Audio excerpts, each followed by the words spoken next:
Hello, this is Ashley Beads. We are here with a new story called Love Destroyed by Fate, a fanfiction I wrote myself, and it is a Hetalia fanfiction, so a lot of these things will be mentioning country names, so I don't mean anything rude or specific about them. This is, again, Hetalia fanfiction.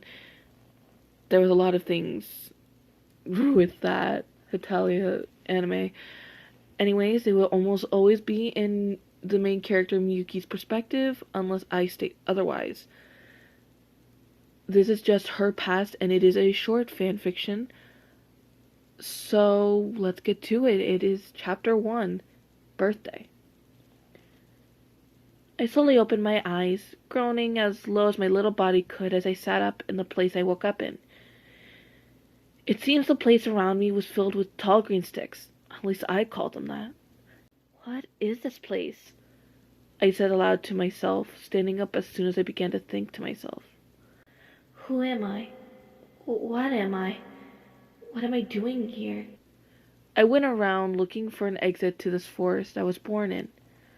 As I did, I came to know who I was and what I am. I was a personification of a capital, specifically Tokyo, and it seems I was just born, making me glad. I wandered around for what seemed like hours, seeing the same bamboo trees for miles upon miles, hearing them creak a bit in the wind. I was soon found by a slightly older kid with striking black hair, red eyes that could kill with a look, with how dull they were. Soon he spoke up. Huh? Who are you, little one? He asked as I stared up at him. He was so calm, but I was so mad at being called little. Oh, yeah, hi. I'm Tokyo. Upon taking a time to start my tantrum, I began to yell. And who are you calling little? I did not like the older one in front of me. He was very rude, and I only knew him for a very short time. The name is Japan. Wait, did you say Tokyo? He suddenly asked, looking at me with slight surprise in his eyes. It was weird seeing much emotion other than the look of pure boredom of the world on his face. Yeah, so what about it? I asked, eyeing him up and down, trying to figure out why he was so surprised. Suddenly, without warning, he grabbed me by my small hand and began to very roughly lead me to somewhere else.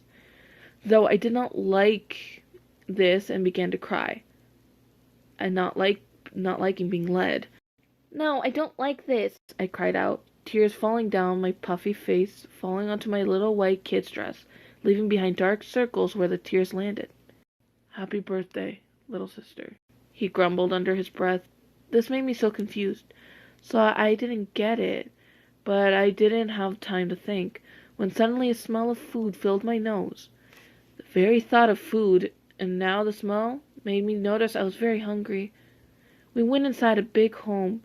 Looking around, everything was really fancy made, and many versions of those bamboo sticks and pots on the table by the door. Soon a tall person, who seemed as tall as the smallest bamboo outside to me, wearing red everything in a black apron, came up to us and spoke. Japan, who is this?